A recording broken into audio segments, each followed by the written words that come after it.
Persepolis, The Story of a Childhood. Chapter 10. The Trip. Oh shit. They've occupied the US Embassy. Who's they? Who do you think? The fundamentalist students have taken the Americans hostage. Really? They call it a nest of spies. You'd think it was a James Bond movie. You're not interested? I couldn't care less. Anyway, the Americans are dummies. Maybe, but now no one can go to the United States. Why's that? Think about it. No embassy, no visa. So my great dream went up in smoke. I wouldn't be able to go to the United States. Cafe, they closed the US Embassy today. I won't be able to come and see you. The dream wasn't the USA. It was seeing my friend Cave, who had left to go live in the States a year earlier.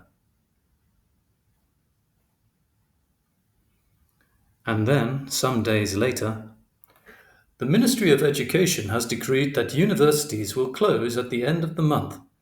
Oh no! The educational system and what is written in tech school books at all levels are decadent.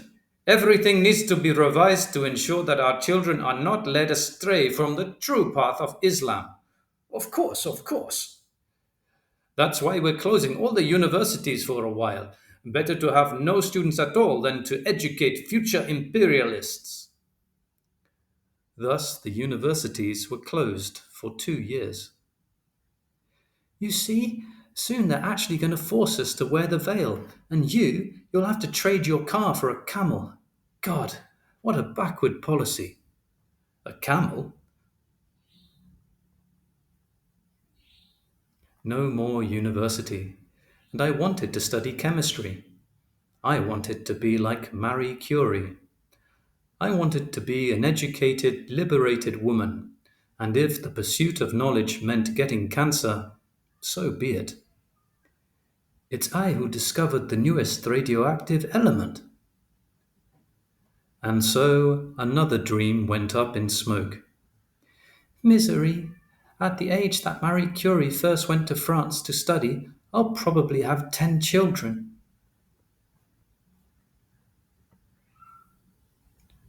One night, your mother's car broke down. We have to pick her up.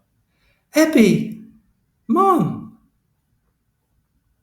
Two guys, two bearded guys, two fundamentalist bastards, the bastards, they. Calm down, darling, calm down. What did they do? Mom! They insulted me. They said that women like me should be pushed up against a wall and fucked, and then thrown in the garbage.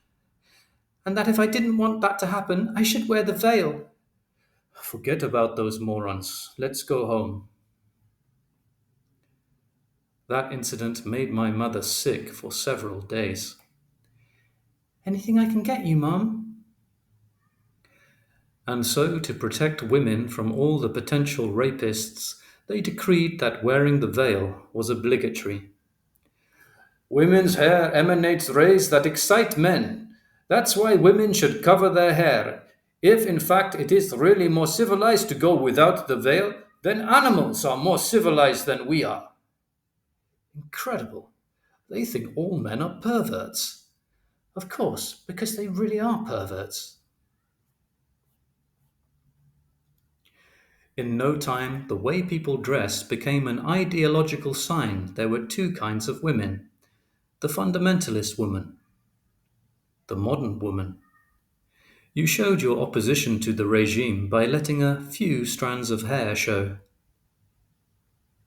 There were also two sorts of men: the fundamentalist man, beard, shirt hanging out; the progressive man, shaved with or without moustache, shirt tucked in. Islam is more or less against shaving. But let's be fair, if women faced prison when they refused to wear the veil, it was also forbidden for men to wear neckties, that dreaded symbol of the West. And if women's hair got men excited, the same could be said of men's bare arms. And so wearing short sleeved shirts was also forbidden. There was a kind of justice after all. It wasn't only the government that changed. Ordinary people changed too. Look at her. Last year she was wearing a miniskirt showing off her beefy thighs to the whole neighbourhood. And now Madam is wearing a chador. It suits her better, I guess. As for her fundamentalist husband who drank himself into a stupor every night, now he uses mouthwash every time he utters the word alcohol. And their son says he prays every day. If anyone ever asks you what you do during the day, say you pray. You understand? Okay.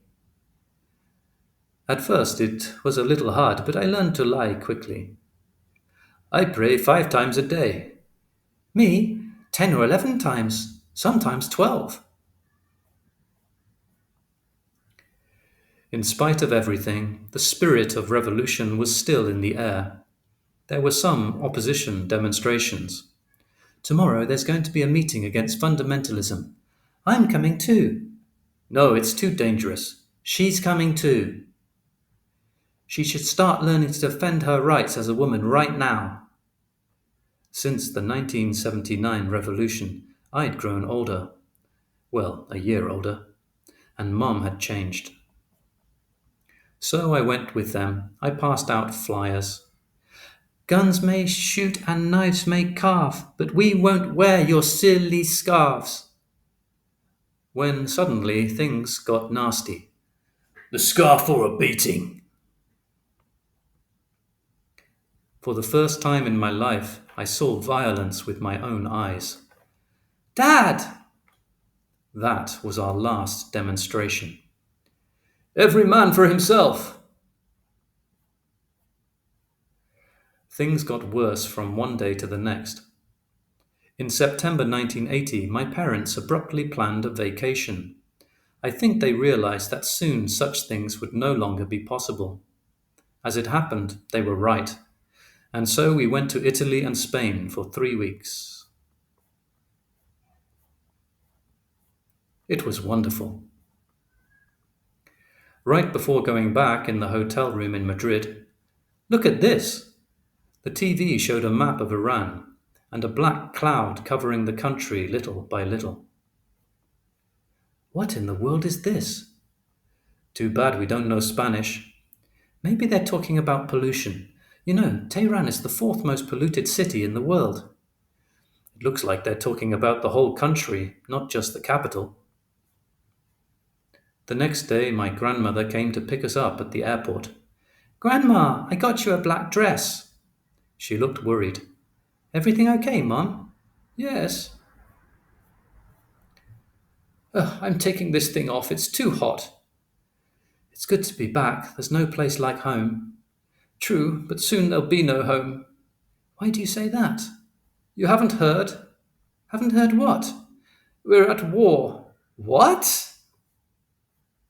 They only officially announced it 2 days ago, but really it's been a month. The Iranian fundamentalists tried to stir up their Iraqi Shiite allies against Saddam.